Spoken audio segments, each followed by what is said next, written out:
everyone. Welcome back for another Monday morning meeting. This week, we're going to talk about the bus tour from a couple weeks ago, a shocking career transition, and a tireless commitment to being a learner, student, and researcher. More on that later. I want to talk about the people that make this podcast possible.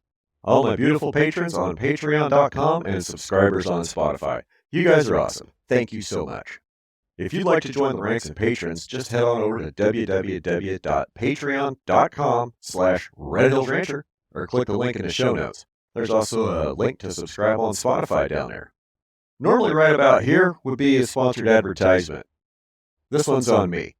My friends at Livewire Fence Supply want you to know that if you need literally anything for your farm, ranch, homestead, or livestock operation, give my friend Jayco Miller and his family a call at Livewire Fence Supply. They've got what you need. Pigtail posts, reels, polywire, and everyone's favorite charger, the Taylor Cyclops. Livewire Fence Supply, they've got what you need. Tell them Red Hills Rancher sent you. Come to think of it, about the only thing they don't have at Livewire is soap, which you can get from our friends at Wild Ass Soap Company. All natural beef tallow-based soap and deodorant from Wild Ass Soap Company is a great way to keep clean and fresh. Around this house, Cowtown is the preferred scent. Soaps and deodorants keep the funk away, body booze makes you smell great, the CBD relief stick soothes those tight and sore muscles, and the loaded CBD gummies help you drift off to a restful slumber. Get some today at www.wildasssoaps.com/reboot or click the link in the description, and don't forget to use the coupon code REBOOT at checkout for an extra discount. That's wildasssoaps.com/reboot, coupon code REBOOT. All right, while I was in the studio writing this intro, my friend Bob Kinford posted on our Discord server that he's got some slots open for a 2-day stockmanship clinic coming up in Alcova, Wyoming, the 24th and 5th of August, 2024, in case you're listening to this some other time. I don't know why you would. So that's coming up real soon. If you're interested, email him at bob@migratorygrazing.com. There is a fee. I'll let you and him work that out. Great reason to support places like Livewire Fence Supply. I wish I could offer you a discount, but I can't. That's how tight the margins are for some of these small businesses. I encourage you to do business with Livewire. Yeah, a lot of that same crap you can get at Tractor Supply. Does Tractor Supply sponsor local baseball teams? They have kids in 4-H. I mean, look, I get it. I want to spend my money with a family who shares my values. That's why I support Livewire and the Miller family. All right. I guess today is Shelby Beyer. She's a really crunchy homestead mom. She's got a great story to tell. Her journey into soil health started off in the healthcare industry with a desire to learn more about human health. We're going to get right into that and much, much more right after the music.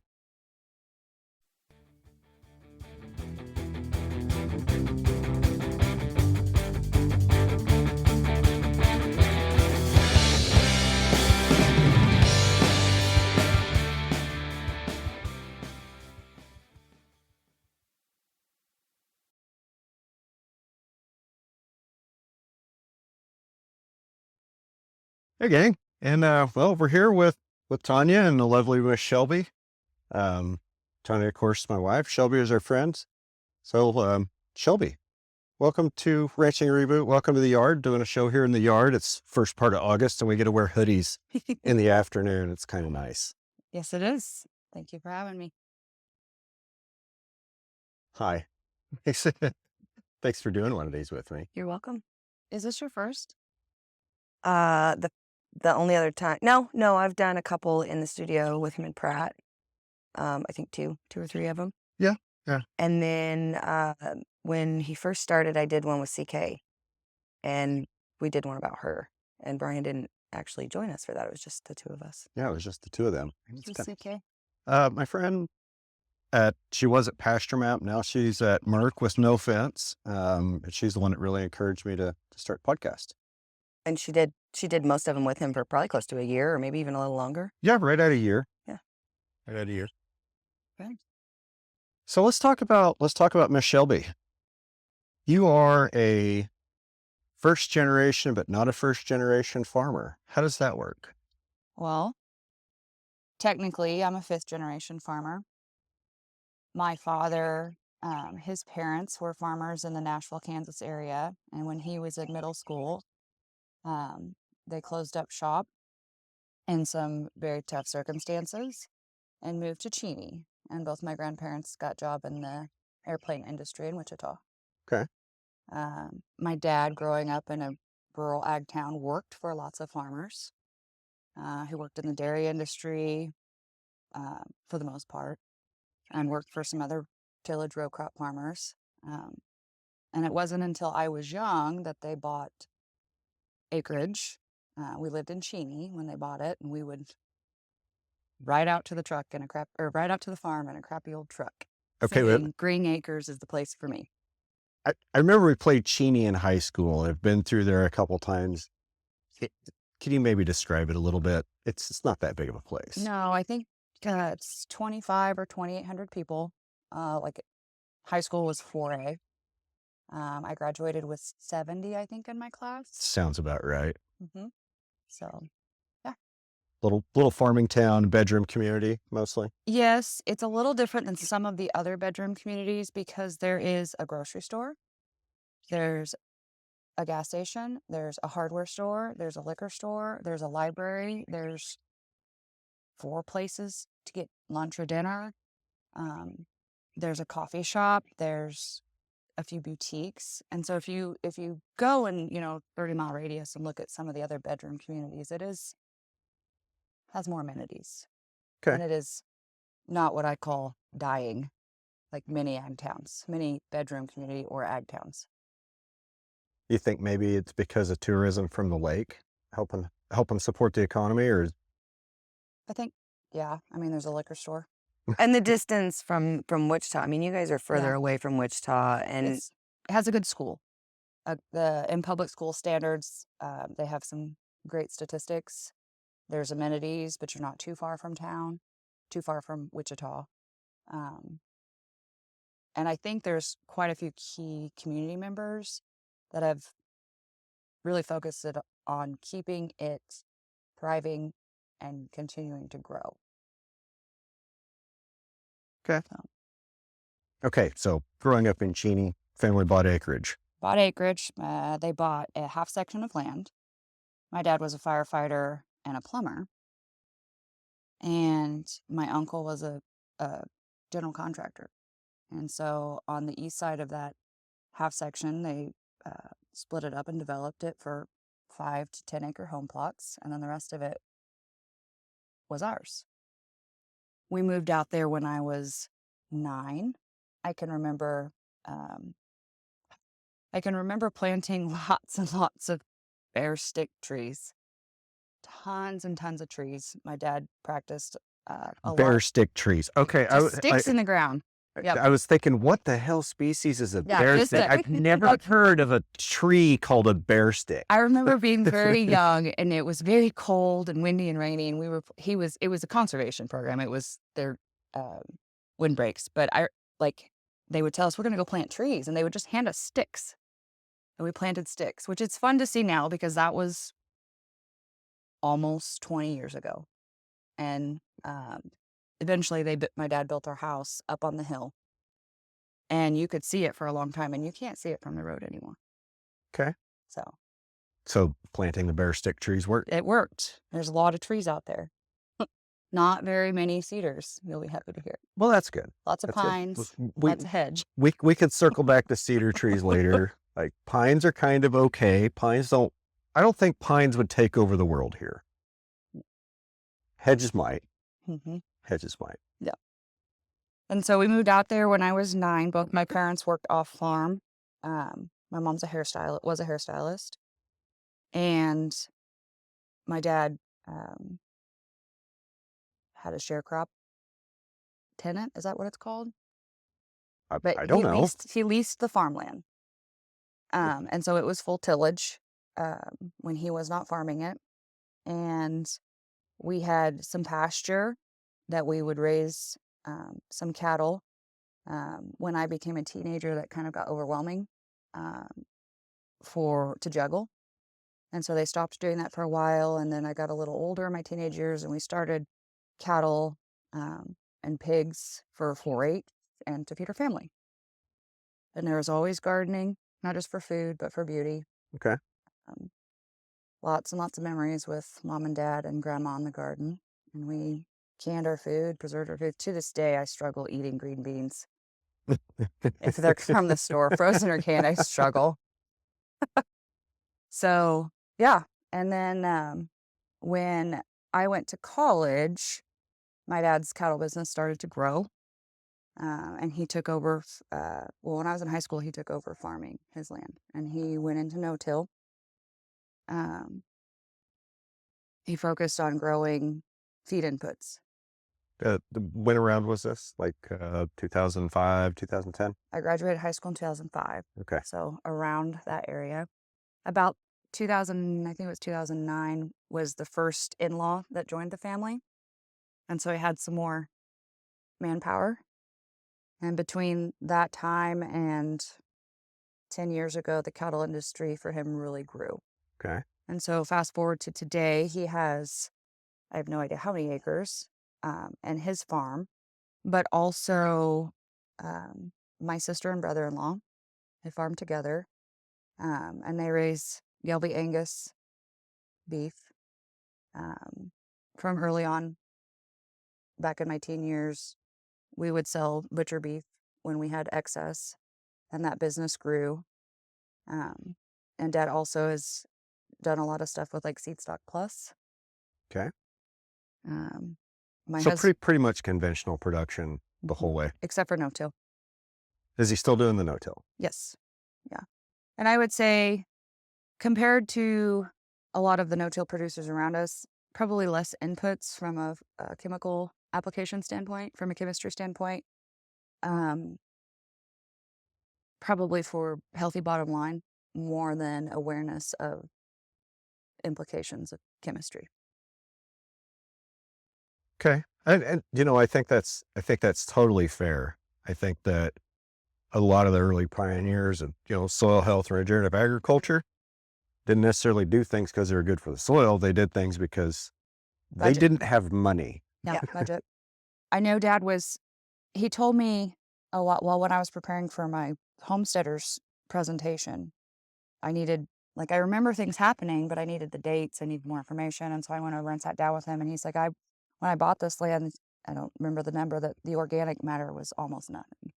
And he's like, I'd been to a No-Till on the Plains conference, and I think it was Jill Clapperton that he was listening to. And he goes, I didn't know exactly what she was saying, but I knew that there was something really important about organic matter. And where they built their house is the top of the hill. It's the highest point on their property. And it had been plowed in a circle, and there was zero topsoil. And that's where we put our garden. And now if Okay. you walk in there, there's soil. I wouldn't say it's as good as it could be. He's getting there. So, How long did that take? I don't know, 20 years, right? Yeah. And I'm sure he hauled in topsoil for the garden too. And I remember manure applications often, and mulch. So, yeah. My husband and I were part of the family cattle business for basically when we got married in 2012 until last year. We sold our animals and exited. We took that capital and put it into our farm.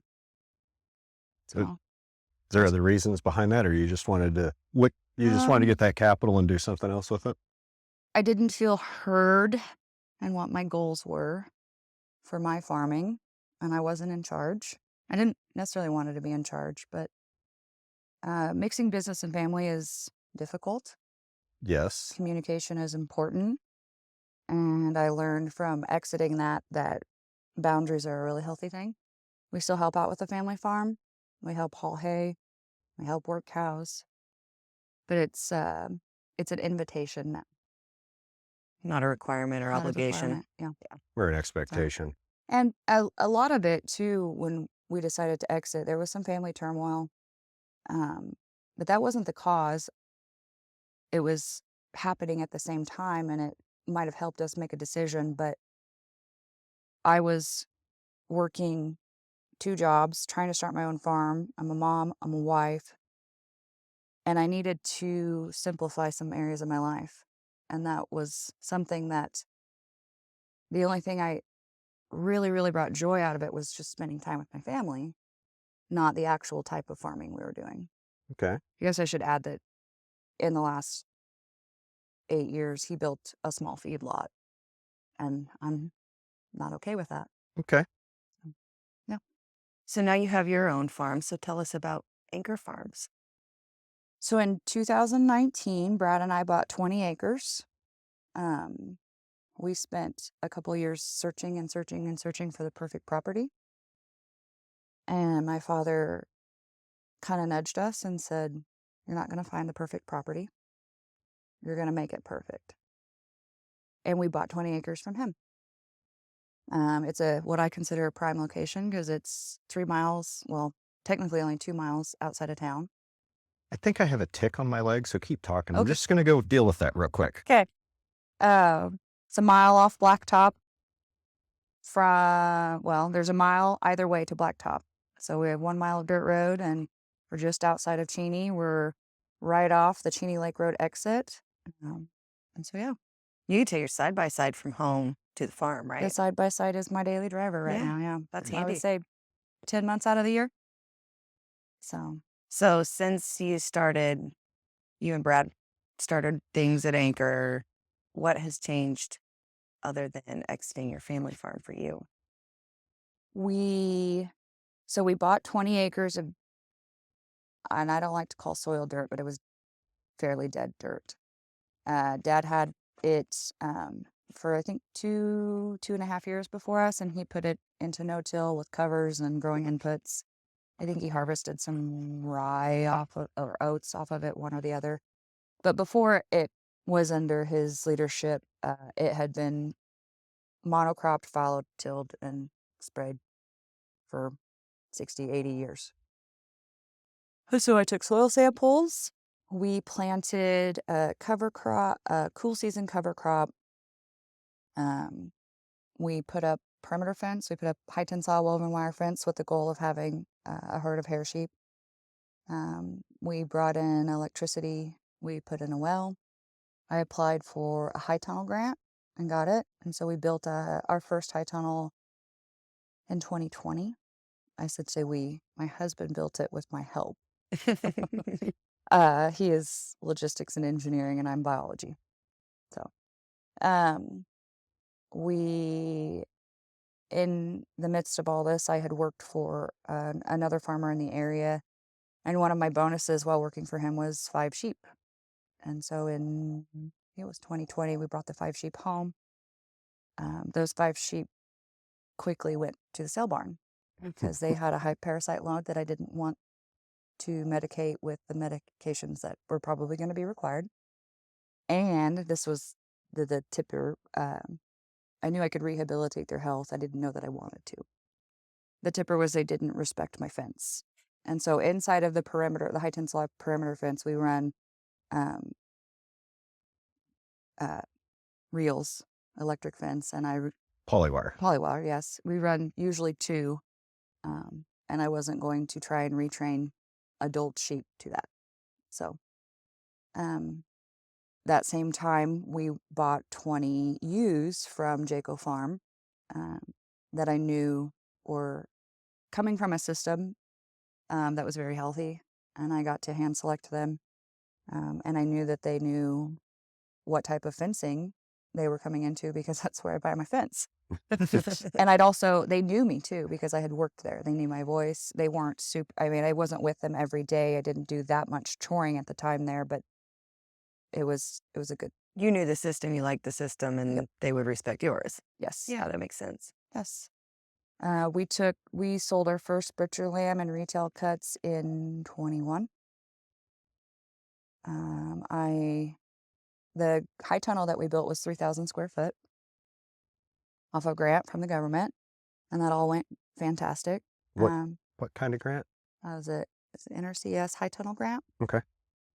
When we were done with it that next spring, Kevin called me from the NRCS and he said, "Shelby, because of drought and COVID," well, it was 2022, because of drought and COVID, the funding has increased. And you should probably, if you're thinking you want another high tunnel, you should probably really think about it, because not only has the funding increased, but you're going to be exiting your beginner farmer status. So next year I'll have been a farmer, according to the government and taxes, for 10 years.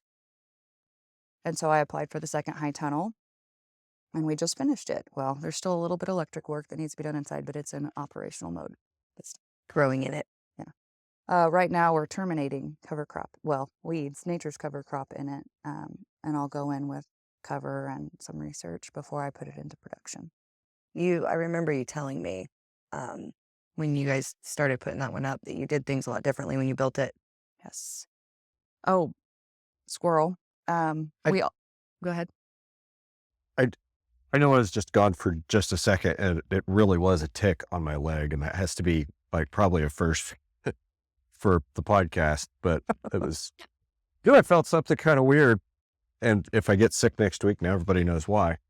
How did you get, like, it seemed like you skipped over some of the story between, like, We the did. whole part of college We've been and then talking come back about to the farm. what's on the farm. Okay.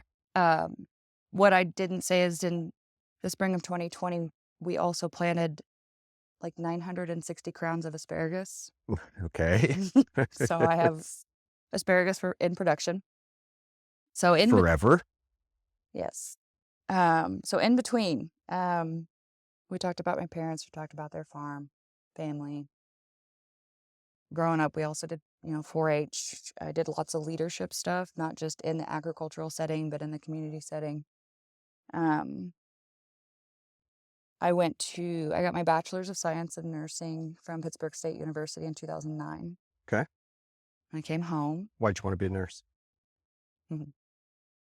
I became a CNA when I was 15, and I really liked taking care of people.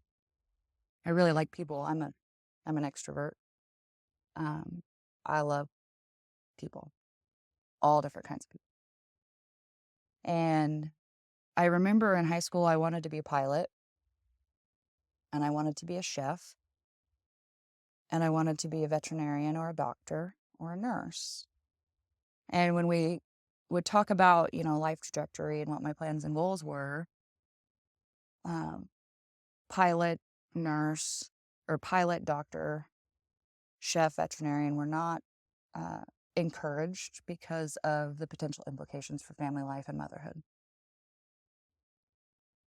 Okay. And so I also became a nurse because I didn't know what else to do. I was a very good student. Looking back, I didn't know what I wanted. And, when you are a 4.0 or better student all the way through high school, and you're a valedictorian, and you have this list of accolades, it's expected that you're going to college. Right. And so I went to college and finished. And, looking back, people are like, why did you get your bachelor's? I got accepted into a couple master's programs and never followed through with it. And then people are, why did you get your bachelor's if that wasn't your plan? And I was like, because I was 18, 19, and what else is there to do? Because I was supposed to. Yeah, because I was supposed Because you were to. supposed to. That's why I went to college, because I was supposed to. Yeah. Seemed like a good idea at the time. So I entered the healthcare for career or field as a nurse in 2009 at we'll let that tractor pass. Yeah, it's just the township mower, man. In 2009, I entered the healthcare field as a nurse at Hutchinson Regional Medical Center, and I started off on a cardiac floor and quickly moved into the ICU and cross-trained across much of the hospital, ER, a little bit of trauma, surgery, post-op, pre-op, and I ended up supervising the nursing staff. In 2012, I got married to Brad. How'd you meet him? That's not appropriate for the podcast. I met him through friends. Okay, but that's appropriate for the podcast. That's appropriate for the podcast. Moving on. The stories are fun, but not this podcast. I met him through friends. We got married. We bought what we thought at the time in our little train to be capitalist brains. We bought our dream home, which is just on the south side of the dam at Cheney Lake. I think we were just shy of 5 acres.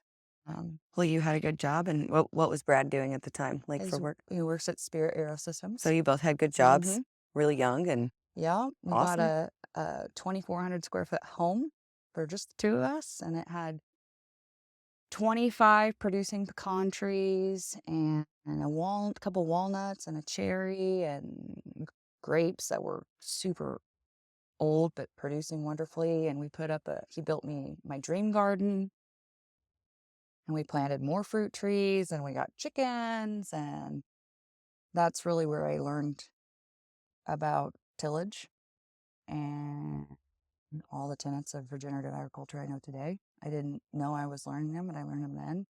Started making protozoa tea in a stock tank with alfalfa. I would, some of my neighbors thought I was nuts because I had a nice tiller. I didn't really use it unless I absolutely had to. And I would call up a farmer and be like, hey, you got a cruddy old bale of alfalfa you'd bring to me? I can buy from you, or do you want to get rid of? And people were like, why are you paying for alfalfa to mulch your garden? And I was like, because I read in a book that it could do all these things more than just straw. And yeah, I, Protozoa tea. Mhm. Okay. That's a new one. So my cousin's a nutritional therapy practitioner, and also understands the relationship between health and ecology. And she was gardening in Texas, and she had rehabilitated some soil. Uh, she was uh, friends with like Sally Fallon from Weston A. Price, and was sending me all kinds of information to read about gardening when I decided to do a healthier and easier form of gardening. And I didn't read a whole lot about protozoa or what it was. I probably didn't even understand it at the time. But she's like, I did this, and my organic matter's up. And she would send me videos of this beautiful soil. And so she's like, basically just put alfalfa in water, and if it smells terrible, don't use it. And I did. I had some that my nose told me, oh, that's bad. Go throw it in the ditch. Okay. And the stuff that was good, I would pour all over the garden, and then I would mulch around the plants with whatever solids were left. Okay. And I practiced chaos gardening, sometimes on purpose, sometimes not. And I had to learn to embrace it. There's some pictures out there of some really big smiles in a garden that looks like a jungle. I like Uh, jungle gardens. yeah. So I grew up canning and dehydrating. And so uh, we started canning and dehydrating. And then, it got too much. And so I started giving and selling. And I would go into work with a foot basin full of water with greens coming out. Like, just take it. Just take it home. Like, please. I have this stuff coming out of my ears. Yes. And we would pick sand plums and make jelly and get apples and make apple butter and jalapeno jam. Like, people would get jam and jellies for pickles and candied beets and stuff for Christmas. And um, we started fermenting sauerkraut. Okay. So what caused you to make the jump from healthcare back to ag? Or from, I guess another way that From could one be, form of healthcare to another. that's one way to put it. I was going to say, give up your career in healthcare to do homesteading, but homesteading was, well, and go on. you gave up that homestead to have your farm. Like, that's an important part of it. That's part of the story. Yeah. I got pregnant with our oldest. Her name's Kimber. She's 9. In 2000. Well, she was born, in 2014. And in my pregnancy, well, before I got pregnant, I thought I was pretty darn healthy, right? You're 20 something, you feel great, you think you're healthy. I got pregnant and I had stuff to deal with. And part of that was all of a sudden I was craving sour cream and cheese and yogurt and whole milk. Like, and cream, I would just buy cream and drink it. And Brad would come home and I would be eating sour cream with a spoon. But I was having digestive issues. So I went and saw my doctor. well, you're lactose intolerant now. I said, what? He said, probably has something to do with pregnancy. And I said, that's BS. I said, I'm a pretty healthy person. I've ate dairy my whole life. I was the kid I was the garbage disposal. My parents never had to trick me or convince me to try new things or eat my vegetables. Like, how is this possible? And my cousin, who's a nutritional therapy practitioner amongst a whole alphabet of letters behind her name, she says, I really think you should look into raw milk. And I really think you should look into the health of your digestive system. And so I got on, I think it was Eat Wild, and typed in raw milk.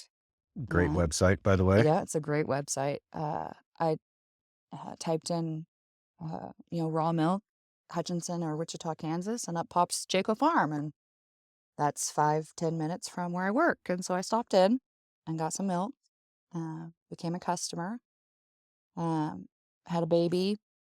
In my first pregnancy, I dealt with lots of things that would be considered not normal in a pregnancy, and I didn't do it in a way that most people would. I kind of found my own path, and that was some of the first, stepping out, the first steps out was empowering myself to heal my own body or take care of my own problems instead of, oh, here's this insulin, you're got gestational diabetes, you just don't have a choice. And after Kimber was born, I struggled when I went back to work with having milk supply, so I started researching what's in formula. That can be horrifying. It's a horrifying thing, and if you find something that is an instant made formula and won't scare the hell out of you, it will break your pocketbook. And so I made formula. I made the West Today Price formula for Kimber, and she thrived. What is that basically? Or what's in it? Raw milk, cream, whey, a couple of forms of healthy fat, acerola powder, which is vitamin C, probiotics, molasses. Sounds delicious. Cod liver oil. Okay. Yeah. And I think there's probably some things I am missing, but yeah. A lot of good stuff. Yeah. Good healthy fats. Mm-hmm. Yep. Made it for her, and then I'm also made it for my second one. And we're pretty happy, healthy kids. My son, the youngest, he's 6. He would, when he was weaned off the formula, we still had liquid cod liver oil, and I had switched him into capsules, but he would go get the bottle of cod liver oil on his own and drink it because he liked it. Wow. It's powerful. Yeah. Well, it's starting having those things in your body at a young age. You don't get the ick from it because you don't ever develop the negative grown-up thoughts that you get that make you dislike food, I think. So, but yeah, that's where that kind of started. I became a customer of Jayco's, and the owners, Daniel and Robin. Robin's around the same age as me, and the same stage of life when it comes to marriage and having and raising a family. And she's also a nurse. One day I was in there, and she was like, "Do you know how to cut up a chicken?" I said, "Yeah, Grandma taught me." "Have you ever butchered chickens?" "Yep, I've helped. Would you like to butcher chickens with us?" I was like, "Ooh, how many?" "Oh, 300 or 400 in a day." I was like, "Yep, sign me up. Don't threaten me. It's a good time." So then I kind of became a little bit of here and there farm help. Okay. After Kimber, I really realized that I'd learned more about true health. I'd worked on my health. When I started drinking raw milk, I stopped reading fiction. And Is there a correlation between the two? Yes, because one of the first books was one of the Nourishing Traditions books, and I'm an avid reader, fiction or nonfiction. And I started reading, and I couldn't stop. So Soil is your new. I didn't start with soil. I started with health. Food. Okay. I started Food and with health, body. digestion, mental health, deficiencies, the quality of the food. I hadn't linked soil yet. I started using like the the Dirty Dozen Clean 15 shopping list. I switched our family from eating my family's corn finished beef to grass finished beef. That caused some ripples at first, but now my family's used to it. And when we go out to eat or enjoy a steak at my parents', it's enjoyable, but there's just not flavor like we're used to. It tastes like sweet, not flavor. Yes. It's definitely different. Yes. I started changing our pantry. So, and some of it was easy because we were already growing food. Right. I was using 7 Dust in the garden here and there back then. I Same. started learning. Very much the same. But yeah, that's kind of where that all started. But yeah, I would say Weston A. Price and Eat Wild is where a lot of that started. And then I just started, like, I would ask Daniel and Robin, what are you reading and why? Especially when and motherhood, like you go into, well, why is my child having an ear infection? And the doctor's like, here, have an antibiotic. Like, well, she doesn't have a fever. And if she did, it's not out of control. So why are we doing that? Start asking questions. I'd fire some doctors and find some new ones and become our own. I was just thinking, it's like that a lot in livestock too. Easy answer is antibiotics. Just give them some antibiotics. Just give them antibiotics. That'll fix it. Yep. And does Draxxin fix pink eye? Most of the time, but you're also smashing a mosquito with a nuclear bomb. Yeah. I think the first time we came upon that is I was with Kimber. I planned for and worked for a vaginal unassisted unmedicated delivery. That's not in the end what happened. But planning for that day, I didn't want them to put antibiotics in her eyes.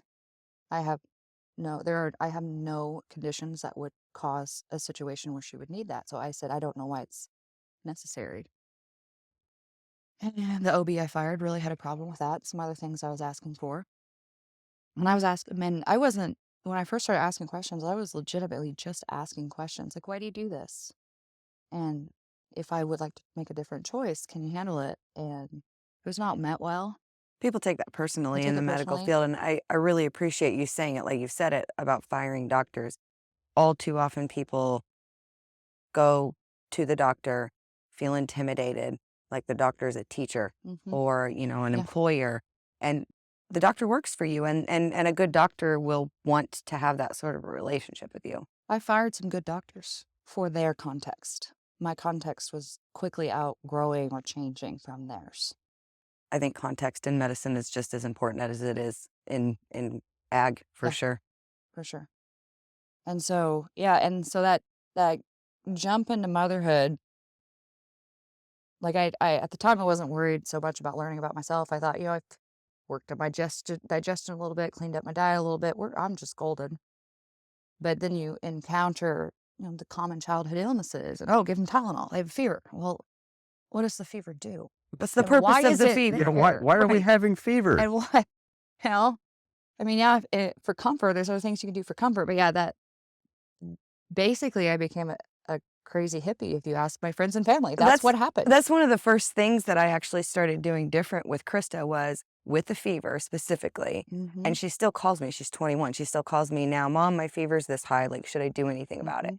Well, how do you feel? And, what's normal high for you? And there's a purpose for your body doing that. And if you just nuke it with ibuprofen and Tylenol, then you're not getting that effect anymore. Fear of the fever. It took me a long time to work through that. Yeah, it's scary. And my former career as a nurse didn't help. And as an adult, you feel awful when you do have a fever too. I mean, I know I'm sure kids feel awful, but the older you get, the worse it feels. And when you have a child that when you have a child that can't verbally communicate with you and just cries, obviously there's something happening, but you don't know what. Yeah. And yeah. There's a lot of stories and worries and Yeah. yeah. I remember the very first big fever. I think there was only once or twice Krista ever had a really high fever, and it's terrifying. My brothers used to get really high fevers, but if you are able to leave it and it's not too high, the illness does not last as long. We could have a whole podcast about that, just so you know. Yep. So in about that time period when Kimber was really young, first year or two, I was very dissatisfied with my job for many reasons. Okay. I started to see some of the holes in our medical system, some of the downfalls. I struggled. Go ahead. I was gonna say, what do you mean by that? If you want to get into that now. Well, I remember I was an ICU nurse for the most of it. Like that was the biggest chunk, or taking those skills to another area. But like when we would dismiss people, it would be take this drug, take this drug, take this drug, go to this appointment, go have this test, see this specialist. Not, and there was a little bit about, here's a handout on a heart healthy diet, which is a crock of shit. But there was never a conversation about everything else going around the actual illness that was happening and what was actually causing it. It was just, this is going to treat your symptoms. We'll see you in a week. And I would tell my patients when I would dismiss them, I'll see you at the grocery store. I wish I would have said, I'll see you at the farmer's market, but I said that to them because I didn't want to see them back. And you would see them come back and they never got better. There was no wellness. There was no healing. There was just good customers. Treatment. There was treatment. Yep. Well, there's a lot of profit in treatment of chronic disease. Yeah. And there's not a lot of profit in cure. Yes. Treatment, i.e. application. Yes. Of Application. chemistry. Yes.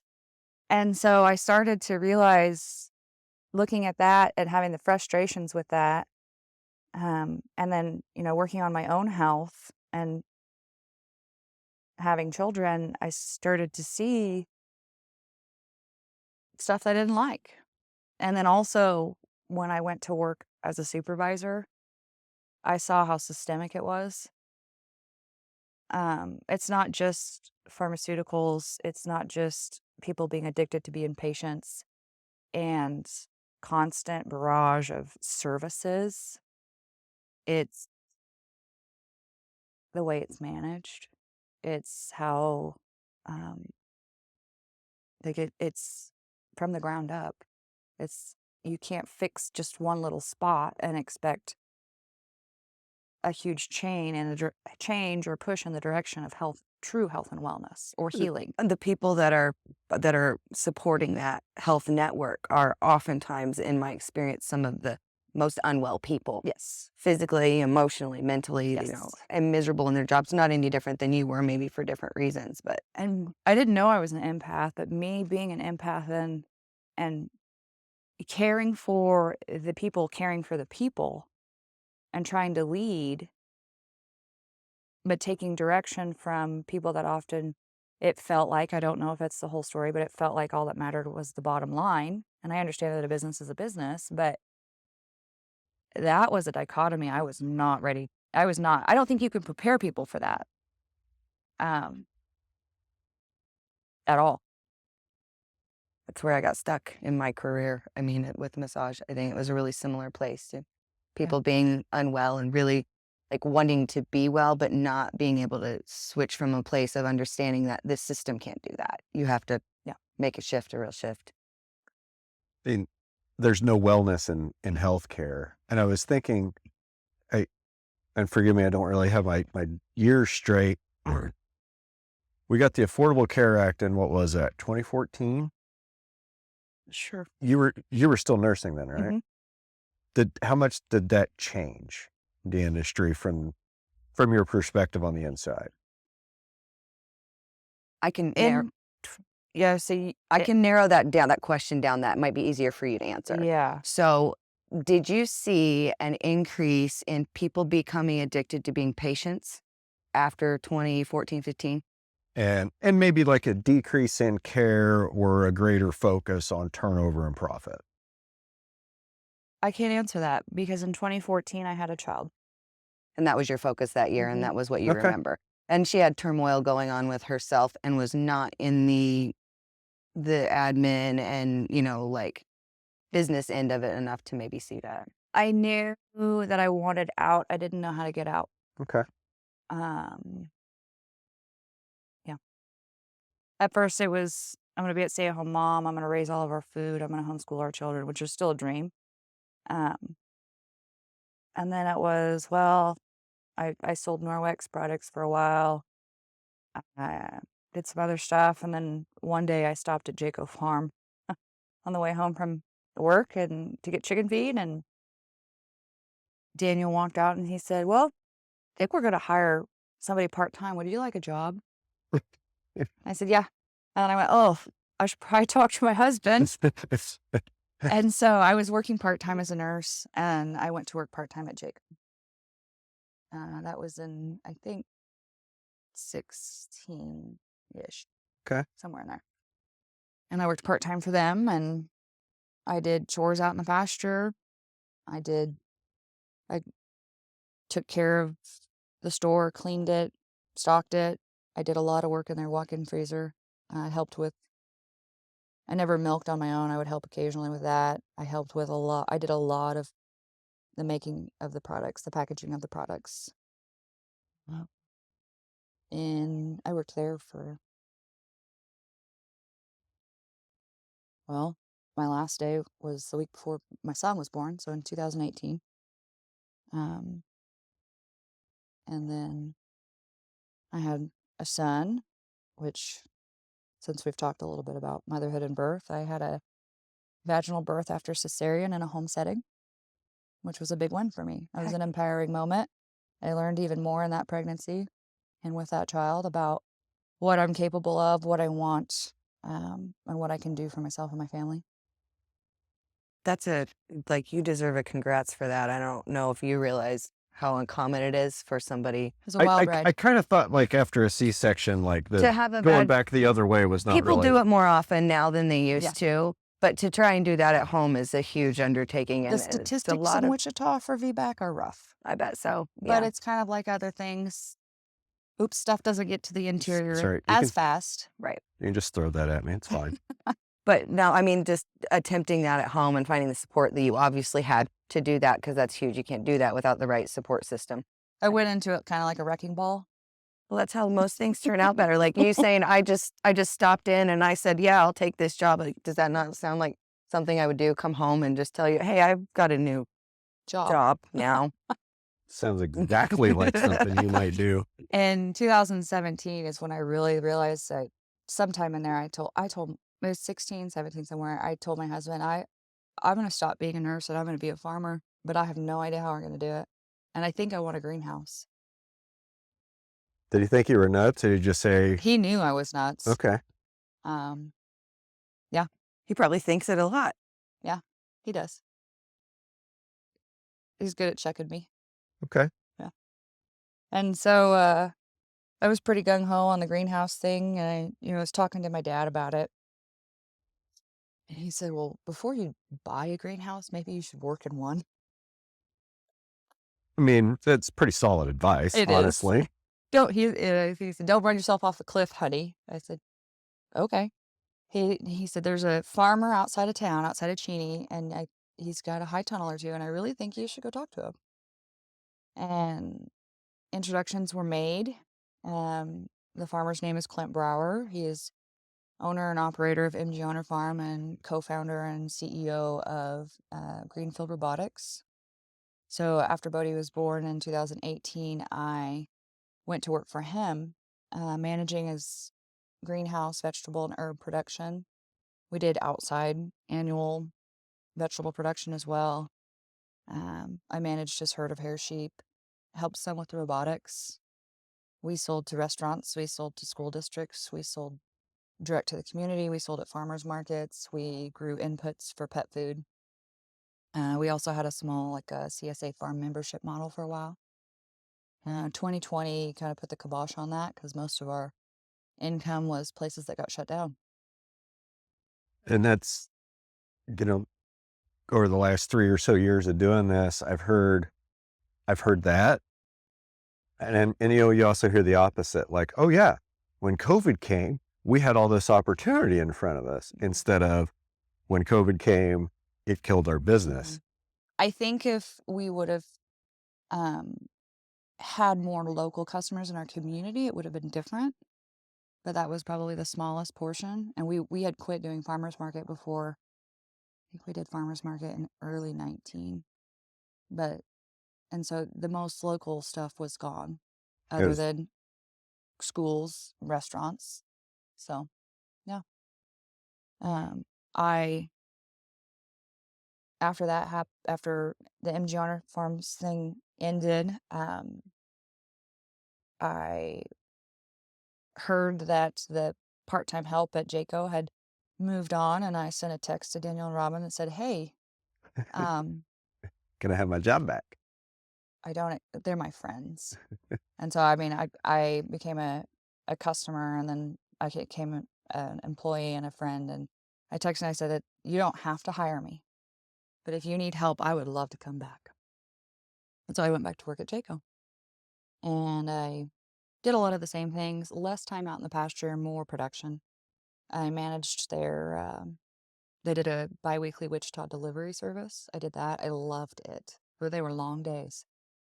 But I loved it because people are fun. I love it that they're back there howling. Yeah. You can't hear it right now probably, but the coyotes are The coyotes are singing to us right now. And it's only, what's this, 5 o'clock? 5 Yeah, o'clock? it's just after 5. Yeah, it's just cloudy and cool and they're out early. Yeah. And I saw a ton of deer moving on the way here too. Oh, good. That kind of means there's rain coming, I think. Uh-huh. I'm pretty surprised. We've been chasing the rain chance all day. The weather service has been saying that it's going to rain 2 hours It for the sprinkled. last. It sprinkled a couple times I think I drove an hour and 35 minutes to get here, and it sprinkled on me 70% of the time. Okay, I expected a little more based on the hype from the forecast. We're gonna get more. I'm just saying. Just saying. You're I being expected impatient about the rain. It wouldn't work right now because Shelby'd be sitting underneath of that, getting dripping, soaking wet. We'd have to rearrange and pause if it started raining too much right now. Yeah. Well, I love the coyotes too. I'm glad you mentioned that because I've been hearing them. Yeah.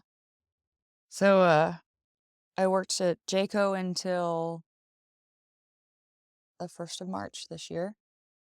In the midst of all that, because I'm historically bad at keeping stuff off my plate, I got a job for a company called Prairie Food.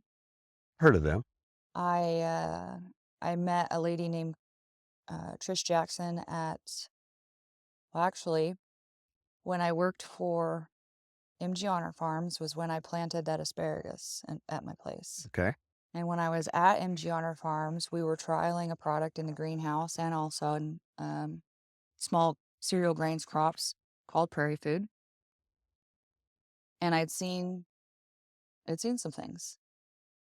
And so I contacted the company and I was like, "Hey, I'm planting asparagus. Do you want to do a trial?" So I ran a trial of Prairie Food on my asparagus. And that's kind of how I got to know the company. One of their techs was out doing some tissue and soil sampling at the asparagus one day, and I had already started reading about soil by that point. And I did a swan dive straight into the pool. And I was asking Bobby, I was going, quote, as my family said, going all Shelby on him and just, and he was like, "You need to talk to my wife." And so he gave her my number. She texted me. I forgot. And then I went to Fuller Field School that fall and I saw Bobby and then I saw this lady and I went, and so that's when I officially met Trish, and she said, "You're building a greenhouse?" I said, "Yep." She goes, "You want a job?" I said, "Yep." And so I think that was 21 in late. That was the year before we were there together, right? Because Bobby wasn't there. Yeah, I think that was 22 when we went, right? The craziest part of this story for me right now is like the connections that Yeah. I've had with all of these people. And Yeah, because they were in Pratt then. yeah, and I Yep. met Bobby and Trish in 2008 Mm-hmm. in a totally different field. I didn't know anything about soil then either. Yep. Yeah, so yeah, I met her at field school in 21, and she said, "Get your greenhouse built." And in I think it was 22, I started working for him and doing part-time research. I did a lot of emergent studies with the product, and I did a lot of data collection. What was your gateway drug to connect human health to soil health? What made that connection for you? I haven't pinpointed that exactly, like the exact moment or the exact thing.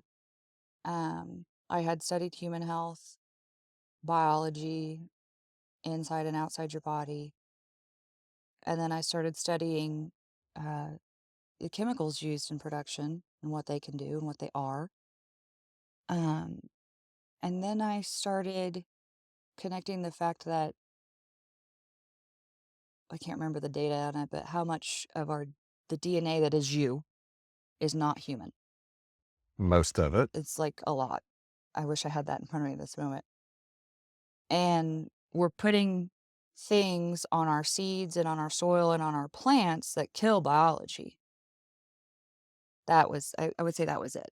So for me, that connection was really similar. And even more specifically, I've always known that Roundup was poison, Mhm. and never really wanted to use a lot of chemicals. I think a lot of gardeners really just don't. And when you do, you always feel like, I don't want to have to do this. But when I when I put together that glyphosate was an antibiotic, Yeah. I had already gone through the process that you had of understanding human health and what antibiotics did to the gut and your gut microbiome. And when I when I realized that it's not just killing things, it's sterilizing everything. It's an Mhm. antibiotic, and that's the residue. That's what's left. Yeah. It's not like some carcinogen or like something that's going to eat you from the inside out. It's just Yeah. it's an antibiotic, and that really connected medicine and human health Yeah. to me to soil with all the other gardening background that you had. It's kind of an easy connection to make, and without the you didn't have a lot of this, even though you grew up in farming, without the prior knowledge and understanding that a lot of people in ag come with. Yeah. That was the beginning. When I was at MG on our farm, he wasn't certified organic, but we practiced organically. And I mean, there were a lot of organic inputs we wouldn't use because just because it's organic doesn't mean it's not going to kill something. Right. And so I learned, I mean, the bane of organic production, one of the banes is tillage. I thought it was the organic label. Well, that's a whole other podcast too. But I had been practicing no-till in my personal garden, and I went to work for Clint, and we were tilling a lot. And I mean, we were growing out of season too. I mean, we had 500 tomato plants in a high tunnel all winter long, Oh wow! and starting basil in March. And Takes a lot of energy and heat. it takes a lot of energy. It takes a lot of heat. It takes a lot of inputs. Yeah. I was spraying pyrethrins. I was spraying was it potassium on the basil once or twice a week because we were growing out of season and it was cool and moist and it would get powdery downy mildew. And um, I watched the soil go backwards in the high tunnel, and uh, it was frustrating for me. And I was actively learning a lot about small scale crop production. And I was very, very eager to implement lots of new things. And I didn't do it then, um, which was a good thing because I learned. I learned a lot of what not to do. I learned a lot of good things too. But yeah, I watched the soil go backwards. Uh, and I mean, we were fertilizing with organic, natural fertilizers, but those are expensive. Um, And I saw a lot of biology that we didn't want, and a lot of biology that we did want wasn't there, and I didn't completely understand why. And I actually didn't you could read about it all day long, but until you actually experience the return of an ecosystem, you don't get it. Nope, Or at that's least a I didn't. goosebumpy. Yeah. It's a goosebumpy thing. Like you even Yeah. saying that. Like We I never in a million years would I have thought to be excited that our dog poop's getting eaten by dung beetles, but I Yeah. am. And it Yeah. literally gave me chills the first time I saw my dog poop in front of the porch and then a dung beetle fly onto it while it's like steaming. Still Yeah. literally Yeah. like it. Yeah. I was so Oh yeah, the excited. first time, because was it last summer or the summer before? I should really write all this down. Um, I think I was grumpy because I hadn't seen any dung beetles in the pasture at our farm yet. Since the beginning, I hadn't seen any yet, and I knew it was possible. And he said, "Oh, I saw one the other day." I was like, "You what?" So you didn't take a picture or a video or call me and say, "Get here now"? But once I was finally out in the pasture walking around and I saw a dung beetle, I was legitimately doing cartwheels. Yeah, like maybe a little tear. I don't know. Probably the reason it took my phone so long to transfer yesterday was Because you had 20,000 pictures of dung beetles. there's a lot of dung beetle videos and bee. Like there was a bee over here, Yeah. a honeybee visiting us earlier. It just Yeah, when we bought our good. property, you didn't see birds. You didn't see the only thing on the property other than dead dirt when we got it was there's like 15 or 20 hedge trees right on one edge. It's just a flat piece of it was a flat piece of nothing. And we planted a cool season perennial grazing mix, and we've been annual cover cropping into it, and we have a large covey of quail now. And I see birds I've never seen before on a regular basis. And there's lizards, and I see toads, and I see frogs, and we have mice, and we have rabbits, and we have snakes, and all the things. And I've had troubles with them because sometimes parts of the ecosystem show up before others that help regulate them do. Sometimes you just get a big black rat snake in the chicken coop that you got to get rid of. And That'll happen. sometimes you have mice chewing on all things, and Yes, sometimes we have mice chewing you on all the things. you make decisions in the moment that then you regret in the next spring because you realize that you killed not just the mice, but everything that ate the mice. Yep. Yeah, we've So, started doing mice issues differently. We actually bought electric mice traps because we had the house sprayed for years. I remember one year Krista went to camp, and while she was at camp, I was cleaning her bedroom, and I found a black widow under her computer desk, and that scared the heck out of me.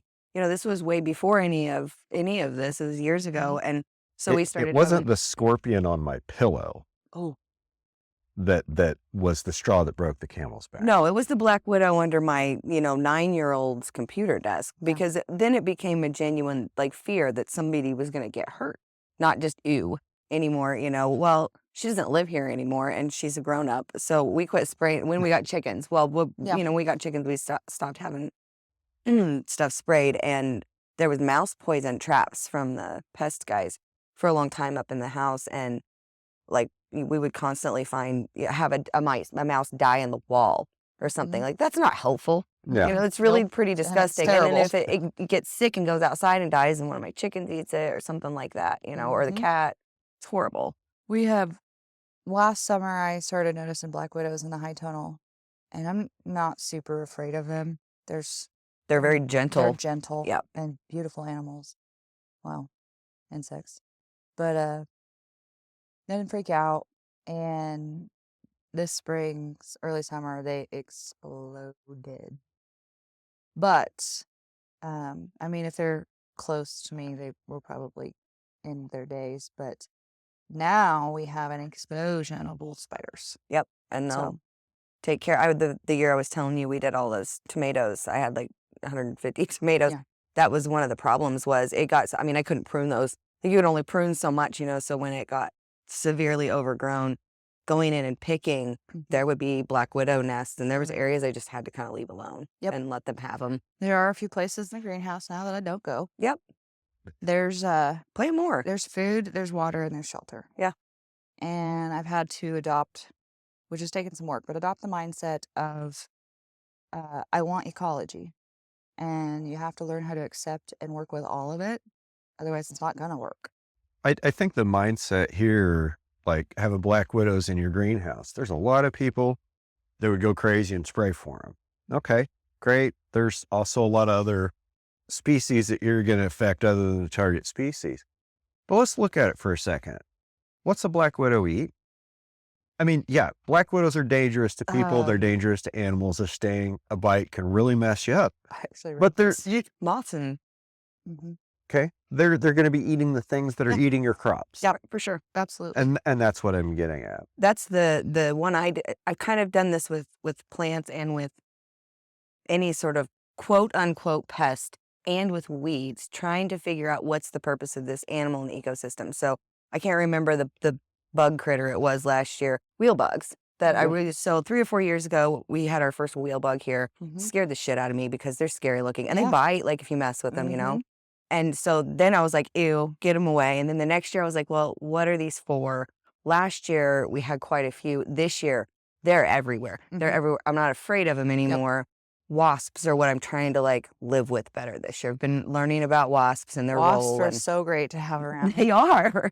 And I hate them, but hornets not so much. Yes, no, wasps are great. They all have a. I mean, the hornets and the wasps and the yellow jackets, like they all kind of have a spot. And you know, having the sunflowers up where we have them now, they don't typically come down and mess with me. They have food up there and all the bugs that are there. There is always a wasp of some sort with me in the greenhouse, if not 3 or 4 or 5. Do you have parasitic wasps this year? I've noticed them this year the first time. They showed up was last year. I planted a lot of buckwheat in my cover crops. Really, what I'm really wondering right now is about your greenhouse. And since you worked at MG Owner Farm, you worked at Jayco, worked for Prairie Food, and you've spent almost a decade thinking about human health and relating it to soil health and food. What are Shelby's top tips for greenhouse gardening? Identify what you want first. So our first goal is to feed our family. And we're doing that. My grocery bill is decreased. My second goal is to feed my community, all while making an income. Top tip: grow in the ground. I like that. Yeah, and if you need to, Does that mean like don't grow in a pot? Yeah, not like big raised beds, right? Yeah. Grow in ecosystem. Yeah. Grow in soil that's connected to the earth. You can make nice in-ground beds that are still raised too, but they're still in the ground.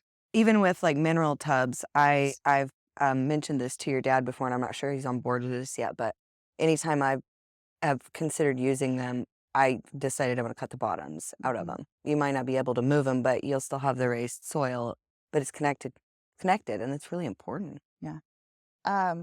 If you're doing it for personal, identify your boundaries. Like, do I like growing in August? You don't have to. Do I want to be in this greenhouse when it's 120 degrees? Do you like it when it's cold? You don't have to grow when it's cold. Put it in a cover crop.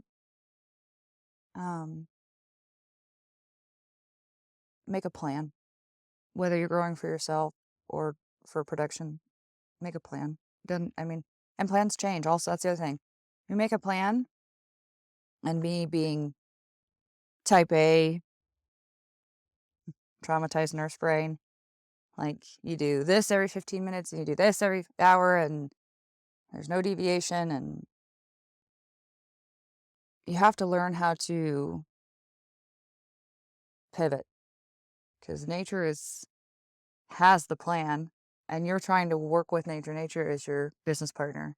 So you make a plan, have an idea what you want to do, how much you want to do of it, when you want to do it, but learn how to pivot, learn how to roll with the punches, learn how to raise a white flag. Say nature's a shitty business partner. She never comes to the What Be meetings and listens to the weather request. I love the wave the white flag thing. So that was a new thing I've kind of tried to like with gardening specifically. If something's sick, like let it go. Yeah. Take it out. Don't try to save it. Nature weeds out coals, the weak ones. Absolutely. And you should too. Like let things go. And like last year we had some issues in our garden, and I had a lot of crops that I spent like 2 months kind of babying because they got sick. And I shouldn't have. I should have let it go. I probably didn't have time to restart the things. I should have put in some sort of cover and started over in the fall. Yeah. And instead, I like mourned my crops for months. It was silly. Yeah. It was silly. Yeah. Diversity, diversity, diversity. It's a good segue into the bus tour. Okay. Because the first stop was at Rick Bieber's. And the two things he talked about, his two big key takeaways were diversity and tolerance. Mm-hmm. And, diversity, like we've just been talking about, diversity in plant communities, diversity in your local agricultural community. Mm-hmm. But he also talked a lot about tolerance. And I don't know why, but I guess I kind of thought about that quite a bit on the trip. Mm-hmm. And I thought about, what did he mean by tolerance? What's the tolerance for weed pressure? What's the tolerance to keep my corn plants the same height? Mm-hmm. What's my tolerance to have all my rows straight? What's my tolerance to work outside on a 110-degree day or to be away from my family? Well, I didn't so much get there. I was more thinking, because we're driving through miles and miles and miles and miles of cornfields and occasionally some soybeans and then the odd random wheat field. And a whole lot of pasture with no cows in it. And I think the only place we saw any weeds in any corn or any soybeans was at Rick's And Minokan. Mm-hmm. And that was it. Yep. And I really like what Rick had to say about tolerance, and maybe I'm still struggling to express it. But, Macaulay Kincaid says every weed is trying to tell you something. That weed is growing because the soil needs something. So that weed is growing to provide it. And not only is it trying to tell you something, but it's still feeding the bacteria or the biology of the soil. It's still feeding your soil, even if the weed. Right. And, it's providing soil cover, some shade to at least reduce soil temperature by a little bit. And, I think about what's the tolerance for weeds in a crop field? And that's obviously going to vary from farmer to farmer, but I think all of them are going to have a tolerance limit for weeds in their field before they're going to call the sprayer. Mm-hmm. I tolerance was one of the most interesting things I heard, and it was one of the things I thought about the most. And I thought about it immediately in that context with weeds because that's how he was talking about it. But that concept quickly spread because tolerance for weed pressure, tolerance for, not having your garden look pretty. So you're talking about greenhouse growing. One of the first things I would say to somebody is don't expect it to look like Better Homes and Gardens, man, because it's not gonna. And it's not gonna feel nice in there a lot of times, I have friends who are master gardeners, and I have an aunt who has a master gardener friend that wants to come to my high tunnel. And I'm like, ooh. Yeah, I've been on master gardener tours and everything is pristine. Yeah, aesthetically pleasing. And aesthetics can focusing on aesthetics in actual soil health doesn't really help. So the other thing I was thinking though is the tolerance, like you were saying, for the weeds gives you information. So it doesn't just, you don't just tolerate it and it gives you actual information. And it's that way with everything. So with your kids, for example, your kids are being pains in the asses one day, pestering you, bugging you, doing something they shouldn't be doing. Mm-hmm. And you can either be tolerant of that and examine it and get curious about it. And then you can grow that connection with them and that relationship that you're trying to build and foster. Or you can take it out and say, stop yelling, go to your room and not ask any questions. Tolerance. And I think with Rick, it showed in his transition with his family. He tolerates what his kids are doing, and tolerate sounds like a negative word, but tolerates allowing his kids to do things differently because he wants to be able to pass the farm on, wants them to be able to learn. I think that was probably the other good takeaway from Rick Beavers was he chose to retire early to not ruin things for his grandson. Because tolerance. Not his son, his grandson. Right. And he did that because of his ability to be tolerant of things that are uncomfortable or different than the way he wants them to be or whatever. I just thought that I'm glad you brought it up because I thought about that the whole tour a lot, everywhere we were. I mean, that tolerance, that really stuck with me. Yeah. That really stuck with me. So on the tolerance thing, it's important that you're aware of where your tolerance is at and why. But also, once you know that threshold of weed pressure that you are not okay with, I think more important is to know what tools you are willing to do and use and not use and practice them and get dang good at it. And have that decided before you start the problem so you're not being So, reactive with yeah. emotions and you have a plan when the thing goes wrong. Are you going to grow a cover to suppress your weeds? Are you going to use chemistry to suppress your weeds? Are you going to get really good at relay cropping? Are you going to get really good at using a crimper? Like, That was something that kind of struck me a little bit. It was a little bit at Minokan, but it was more at Dakota Lakes was, when they passed out those handouts talking about, the crop rotation, the practices used, I was blown away by how much herbicide and how much pesticide there's not a lot of life there. and my paradigm on farming has always been stunted or limited because growing up here, I mean, that field right over there that's full of Johnson grass was a wheat field when I was a kid. The field that's across the street has always been a wheat field. I used to work for the guy that farmed it. Mm-hmm. In fact, the same guy still farms it. Yeah. Okay. He probably still farms it the exact same way he farmed it 30 years ago when I was driving tractors for him. Yeah. They don't spray. They till a lot, don't they? They till a lot. Yeah. And growing up out here and, the few wheat fields that are still left out by the ranch, out on the ridgetops in the Red Hills, which never should have been broke out to begin with. I mean, you want to talk about something that never should have been farmed. I'm not saying it wasn't good farm ground at one point, but it never should have been farmed because it's all downhill now. Those just really aren't sprayed. The only time I really remember anything being sprayed was last year. And that was because, it was hot and dry. Then we got that late flush of rain, which made a big flush of weeds in everybody's cereal grains. So you choose to spray them. You harvest what you can and then have a gorgeous crabgrass crop. Right? Look, I've said this like probably a dozen times on the podcast. Tim, I love you, buddy. You're a genius for doing this. So my buddy Tim, he can't remember how, but he had access to a bunch of failed wheat that was going to yield about 20, had crabgrass, kochia, and pigweeds. He got it chopped and baled and put it in a bunk. Really cheap. It tested at like 13.5% protein. Wow. Yeah. I mean, pretty good stuff, especially for the cost. Yeah. Okay. He tells me this, and like right at the same time, I'm watching the spray plane go back and forth on the guy that has a little wheat field just off my south fence line.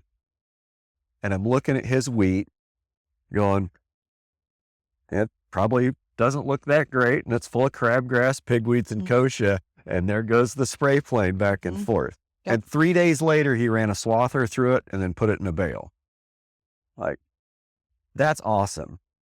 That's It's a awesome. lot of spent money for nothing, even if you take out the negatives. And that's kind of my point. It's like, you just spent a bunch of money to make worse cow feed. To make worse hay, yeah. But You spent a lot of money to make worse hay. paradigms.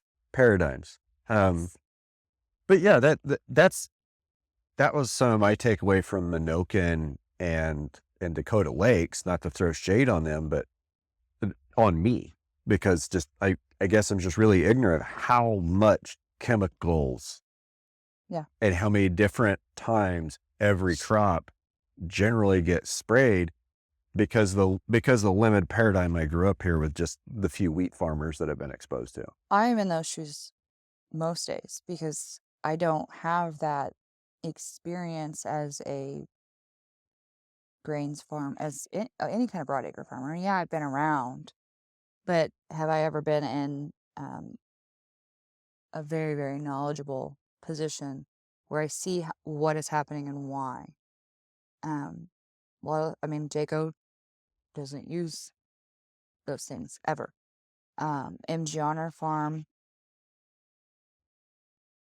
uses a lot less to no inputs. My dad, yeah, he uses, he burns down. He grazes off too sometimes. He uses some in. I know he's putting on some pesticides here and there, but it's not anything in comparison to I know what other farmers are doing, but it's not until you're sitting and looking at, a rap sheet Literally. that you're like, well, holy Moses. It surprised me. So I've had the experience of sitting in a bar every day behind the bar, listening to the guys who show up at 4:30 to have their drinks after work, who are always accompanied by the crop consultants. Mhm. And then the crop consultants stay after the guys all leave and talk. And, I listen, I take in information. And so what was surprising to me about this conversation you and I had about this was it surprised me that you weren't like that. It surprised you. It surprised me that it surprised you because I think in my mind, and I've said this to you before, I look at those fields and when I see them, I think about basically like hydroponics growing in an aggregate mix. It's not necessarily the same thing as what we're doing in our garden at all because it's not a living soil. Is there organic matter in there? Yeah. Is there a fungal network underneath that soil? Not if it's been Probably tilled not, lately. probably not. Not if it's been sprayed by a fungicide within the last year. So it didn't surprise me, but that that awareness that you didn't realize that made me realize how many people in ag every day are disconnected from how many pesticides and things are used because ag is such a broad category. And I think that's that's some of the other side of it is maybe we've just been misled or undereducated. There's a good word. Yeah. As to how bad some of these things are, especially when they're, used as compound. Like, I think it was at Rick's where he showed, okay, you can do one application and the soil can recover Of Roundup or relatively quickly. That I could The draw. second, herbicide. I could draw that graph Yeah. for you, but I mean, and then right now I can see it. and then the second application recovery is really chancy. And then if you apply a third time, it's toast. See, I know the data on antibiotics. It's the same. Yep. It's It's complete. neat because It's a complete it is. mirror. Yep. Hmm. And if you start taking it when you're little, so what you just said is really, it's something you and I talk about a lot. Like, I wonder if, this is part of things we weren't taught when we were kids. And I think what we're all realizing right here, right now is just maybe a deeper layer of something that was already happening when we were younger. Yeah. It was already being taught that XYZ farming is the way farming's done and just accepted and look at it. We were talking about feedlots the other day, and I remember growing up in Coldwater in the 80s, driving back and forth to Dodge and watching the feedlot industry grow at, 6, 7, 8 years old. And having an awareness of how icky it was, not just because of the smell, but because it looked sad. Yeah. That lack of knowledge, or my personal lack of knowledge, lack of experience with the conventional farming, the mainstream. I mean, I didn't want to learn about it because I was against it. But fast forward to today, it's a little bit of a handicap. It is. Because, and I have, a piece of advice I got when I was working at MG on a farm is read the labels. Yeah. So we were Know your enemy, right? yeah, learn about it. You don't want to spread chemicals, but you should probably read chemicals. You need to tolerate their presence And so I did. so that you can understand them. But I shied away from, especially my family's operation, the chemistry aspect. Not just on the cropland, but in the animals as well. Because I was angry about it and I didn't have a way to change it and I didn't have good information to help them exit out of that. And so it was contentious. But in my jobs in the last couple of years, and even now, I'm working with farmers. And it's sometimes really hard because I don't have that knowledge base. I know what I know, and I know some other things, but there's a gap. And so it's sometimes hard for me when I'm working with farmers to wrap my head around what it is they're doing. And what the struggles they can see ahead are that you would have never imagined. That is my favorite thing. I just realized this. My favorite thing about the no-till tour. Okay. That me and you and Shelby were there and Lydia was there, and there's a lot of people doing really regenerative things, really, really like just taking it to like the bare minimum possible. And then there were people there that came from, still using a lot of inputs and a lot of chemicals.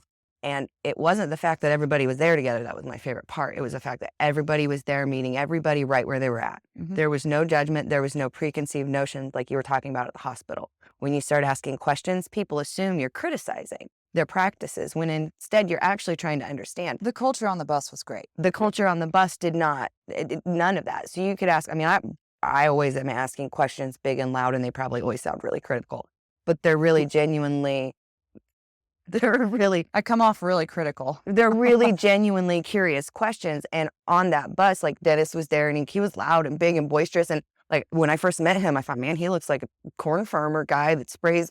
A good old boy. Yeah. But I had some really awesome conversations with him because he's the kind of person you can approach and be like, why are you doing that? And he can hear, why are you doing that? Not you're an idiot. Why the f are you doing and you're that? killing, Right. you're killing the this planet. I really want to all the stuff. understand what it is Why? that's caught you in a situation where this is the best thing for you, because you wouldn't be doing it if it wasn't. Yeah. And that was the culture on the bus and of the tour. And, every one of the stops we made was a little bit different, and everybody had a little bit of a different take on all of the stops. But at the end of the day, it was always like right with questions and people just being curious and open, patient. Yeah, for sure. What was the best part of the bus tour for you, Shelby? People. You don't get to people a lot, do you? That's what I miss the most about being a nurse. Yeah.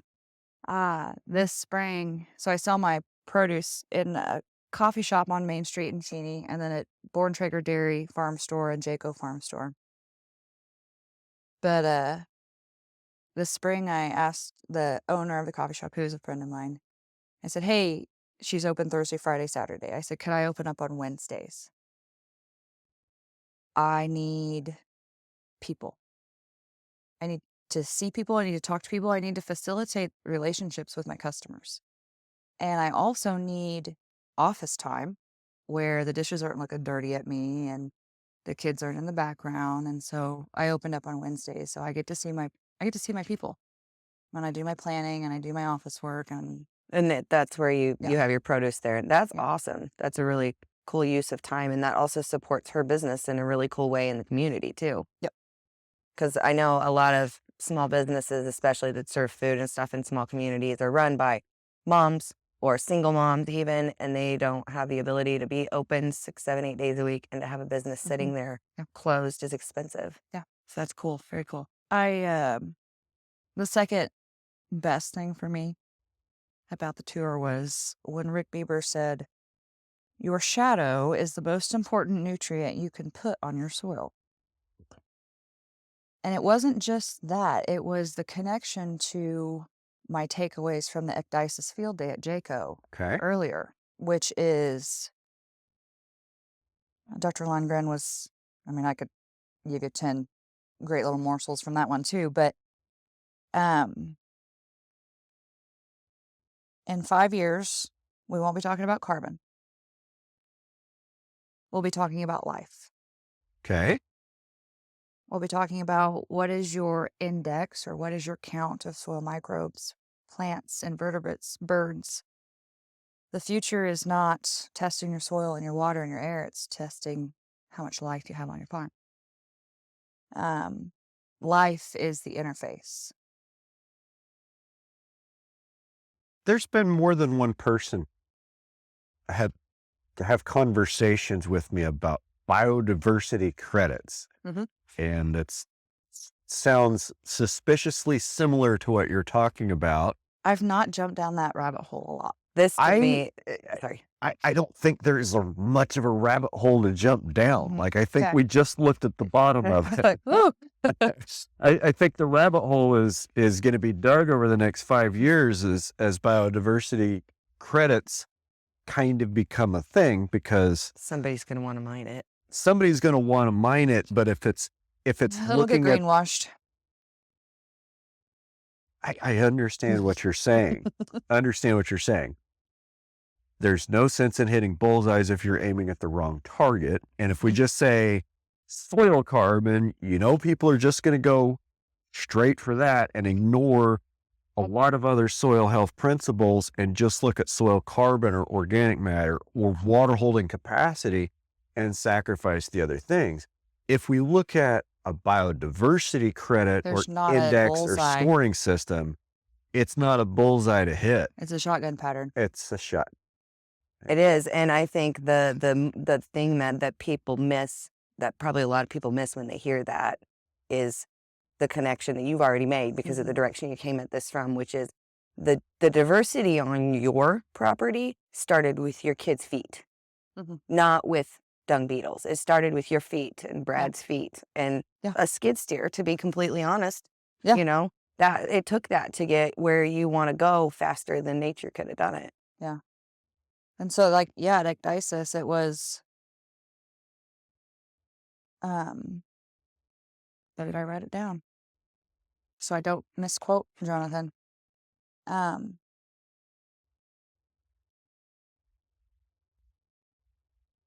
Has every acre of in your leadership or ownership been touched by your feet? What if you go smaller than that? Because I know on my farm, there might be a 3 foot by 3 foot square that hasn't had my foot on it. But in the next 5 years, that won't be so.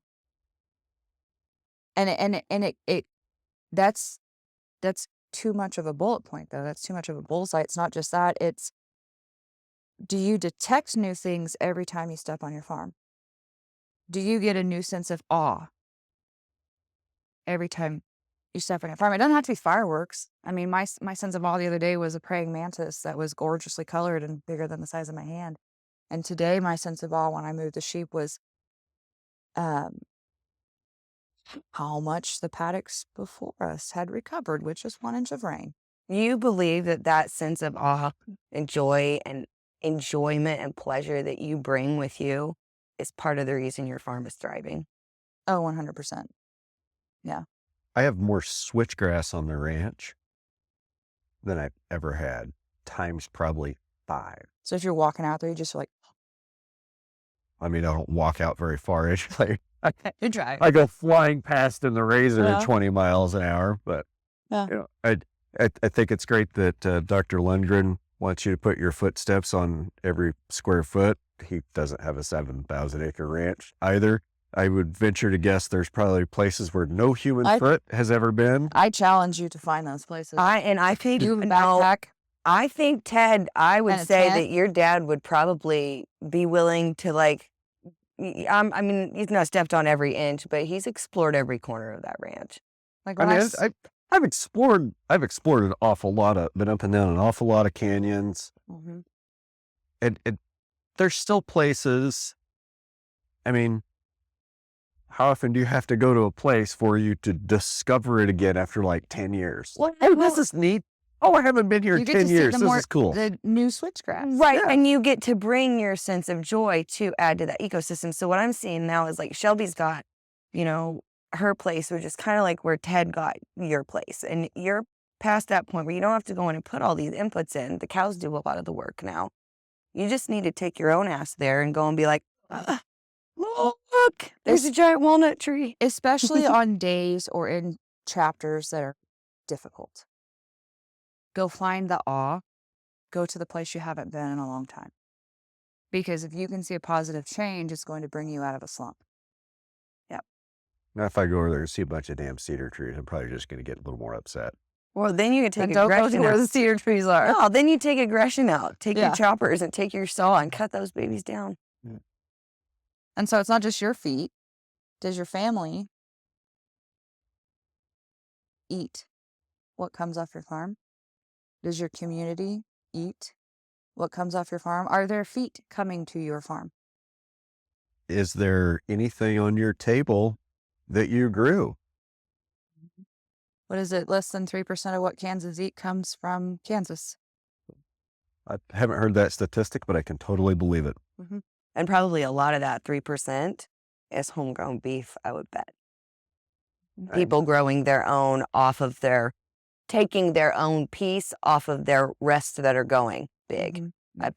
And I think people in Kansas think that we grow a lot of food because they see wheat and they're like, oh, I eat wheat, I eat bread. There's just probably as good a chance you're eating Ukrainian wheat as you are North Dakota wheat in your Sara Lee white bread.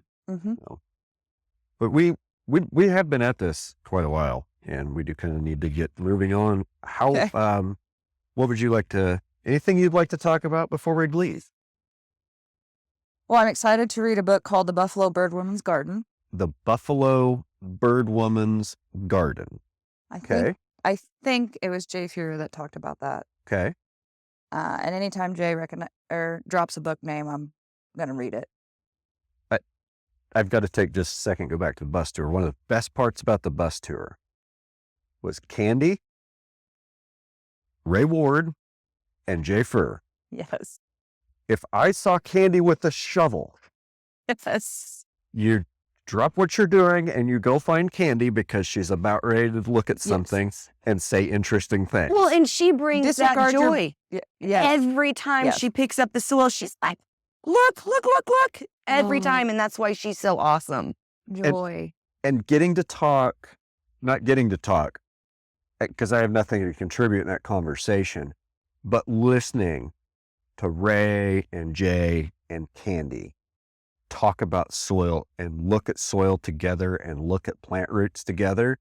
Yes. Like, That was amazing. that was worth sitting on the bus all that time for, was just being able to listen to those conversations. And it was the best when we were at Minokan and was it the third, not the soybean field the quote weedy soybean field, and not the one after that, but the one after that had alfalfa in it, but a whole lot of other stuff. Yes. That was the best. Yeah, that was a good stop. It was a really good stop. What about you? What do you got?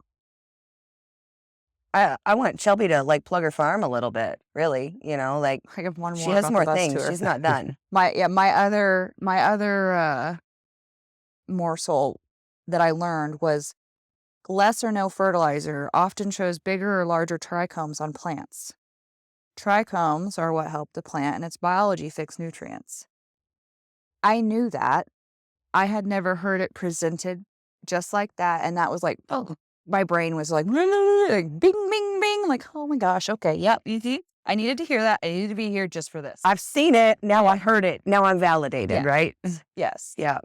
And well, we're not going to talk about the cannabis industry today, but yeah. Different podcast. The trichome thing, that's where I learned a lot about trichomes, is when you read about cannabis production, but yeah. Well, it's the same like with your tomatoes. When you stick your arm in and it comes out and it's all itchy and it smells terrible or delicious, depending on you're healthier. The healthier your plant is, the ickier those tomatoes and the stickier they are. Like when I walk out of the greenhouse and my hand is green. Green. Yep, yeah. And it doesn't come off. Yeah. But yeah, that was a good trip. Yeah. My farm. Yeah, plug your farm. Where can we find you? Where do you want people to check you out? Where can people buy your stuff? I have a Facebook page, Anchor Farm. Our logo is an anchor. It's blue, surrounded by biology. I don't have a website yet. You can buy my food direct from me or my friend Julie at the coffee shop. It's called Harmony Coffee Roasters on 210 North Main. It's across the street from the post office. They're open Wednesday, Thursday, Friday from 9 a.m. till 5:30 p.m. Saturdays from 9 to noon. I stock my produce at the Jayco Farm Store, which is open 24/7. and at Born Traeger Dairy. They have a farm store with hours on their website, and they also do a Wichita delivery. We are planning, since the second high tunnel is complete, and we went from 3,000 square foot of growing space to 6,000 square foot of protected growing space. We are actively in the planning stages of heading to market in Wichita in the spring. I also do some research. I no longer work for Prairie Food, but I've done some contract research with Howard Vliger and Contact Biosolutions. I'm also doing some research with Kelly and Deanna Lazinski of Guardian Grains, their IMOS product. That's Thanks a for- whole podcast, right? Yeah, and thanks for bringing us the pasta. Yes, Yes. I've made some pasta. I provide IMOS services for people as well. That was my last question. Like, I know you've been doing some, like, I don't necessarily know if you're calling it consulting and also like not touring, but hanging out with kiddos and sharing and teaching people about IMOS was the two things that I was thinking This summer I donated my time at our public library and did Farmer Fridays. It was targeted for children of all ages, but anybody was welcome. And we finished that with a ladybug launch at the farm. That was great. And there was a latchkey program in Cheney that hired me to duplicate it there. So I will provide educational and agritourism services as well. I will do field trips on the farm. We can do just, walk around, look-see type stuff, but I can also develop content. I've done quite a few field trips in the last 2 years, and they're so much fun. That's your people person thing. I can And, see you yeah, just like loving that. I love it because I invite the parent. I tell the schools, like, bring the parents, bring everybody. And it's so funny because every field trip, whether it's educational or just, looky or just experience, it starts with a tour of the tunnel, and this is spinach. Pick a spinach leaf. Put the spinach leaf if in your mouth if you'd like. You don't have to swallow it. And like the parents are watching, and the kids are chewing spinach, going, "Oh, it's so good!" And they're like, "Yes, good." Or asparagus. Like if you've never picked asparagus and tasted it, then you don't know what asparagus tastes like. Fact, it Right. doesn't need to be cooked, That man. is a fact. It is so good. Yeah. And when the kids are like, or I'll hold out microgreens because I grow microgreens. This is a baby sunflower plant. Have you ever tasted a baby sunflower plant? And they're like, You can "What? eat a baby You can eat sunflower? that?" And so, yeah, it's really fun. You bring your sense of wonder and that's like you wanting your experience with people. Like I can see that. That's how your joy comes out with Yeah. people. And that's awesome that you're sharing that. So make sure people know how to get a hold of you for things like that. Well, my phone number is 316-300-3545. That's also the farm phone number. My email is anchor.farm2300@gmail.com. 2300? Uh-huh. I'll do You're making me work for these show notes, Shelby. I'm just I saying. mean, I have a business card I can just give you. Okay. I will do on-farm experiences, but I can also bring the experience to you. Cool. For if it's logistically hard to get a group of people to the farm. So, Well, thank you for coming out and sharing your joy with us. thank you. It was This is good. fun. It was fun. All right. See you next week.